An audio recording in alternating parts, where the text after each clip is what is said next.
Hey guys, welcome back to the channel. It's another beautiful day here in Washington State. Thought I would bring you guys the overview review video on the Hogue Deka Gen 1. I want to make that clear. This is the one with the more body screws, regular carry pocket clip, and I'm not sure what else they did to the Gen 2, but yeah, this is the Gen 1. None of those things bother me. I don't mind the extra pocket or the extra body screws, and I don't mind the medium carry pocket clip. It doesn't bother me one bit. Let's take a look at this thing. Good looking knife, Wharncliffe style blade. Oleshewicz design. Just a really good looking knife, I think. It's got good lines to it. Let's talk ergonomics. Ergonomics are pretty dang good. You've got this spot up here for your thumb to land on with some jimping. Just makes for a really good four-finger purchase, full four-finger purchase.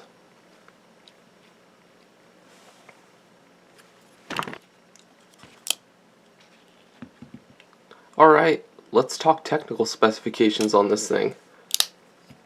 We've got an overall length of 7.5 inches. We've got a blade length of 3 1/4 inches. Blade steel is utilizing CPM 20 CV.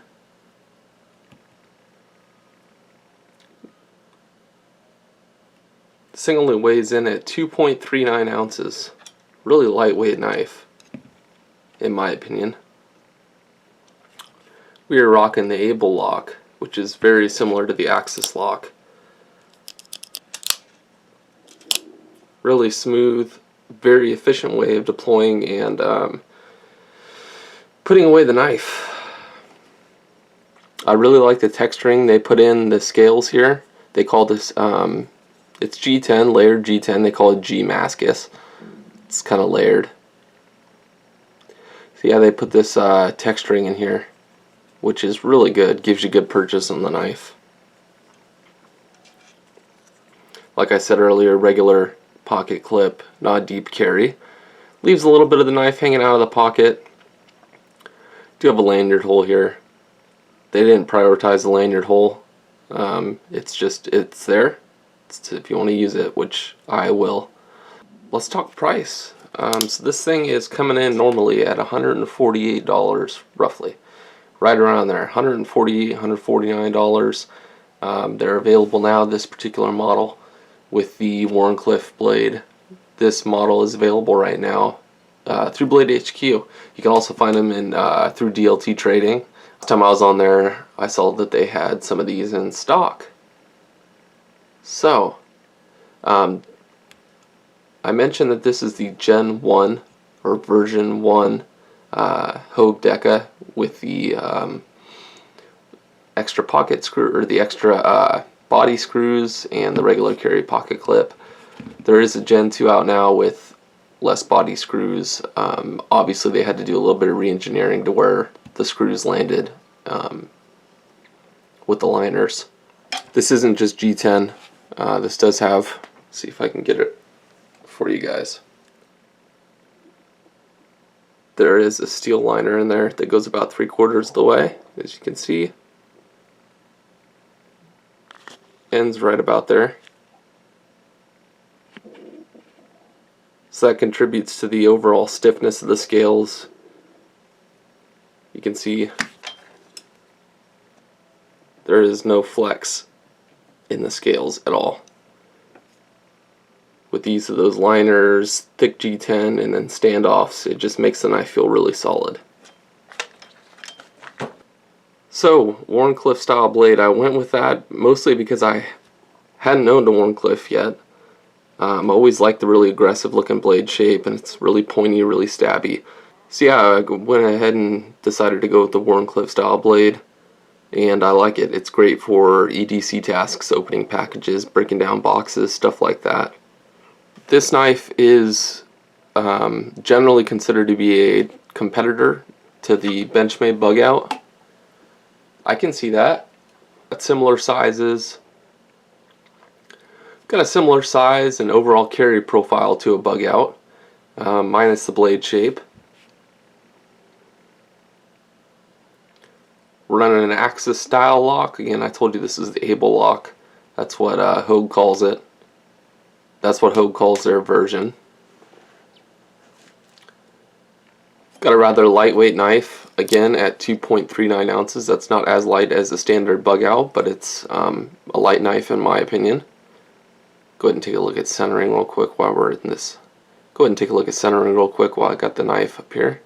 Centering was pretty good from the factory. A little bit off to the right.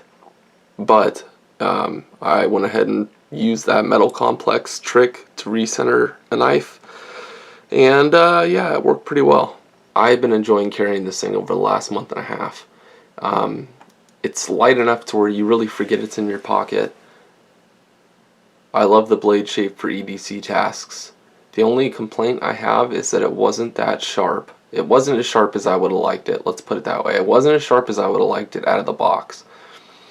Pretty dang sharp, but if you look in here closely, you'll notice that, there we go, there's this breakover point right here. This extends all the way down to the edge. I know this isn't the best. I'm trying. Anyways, it's a very hard part right there. It's a very hard part of the edge to sharpen. And yeah, I'm still working on this knife to get it to where I want it, but it's very close to where I want it. 20 CV is no joke when it comes to sharpening, guys. This is probably the toughest steel I've dealt with yet. And it's not impossible, but it just takes time. You just have to be patient with it. Things I'd like to do to this knife, I would like to throw a different clip on there, something a little sturdier. This is kind of a flimsy looking clip. It's not flimsy in practice. It's still got a lot of tension to it. But yeah, just something a little different, a little better looking to sort of match the overall aesthetic of the knife would be great. This is a minor complaint, to be honest.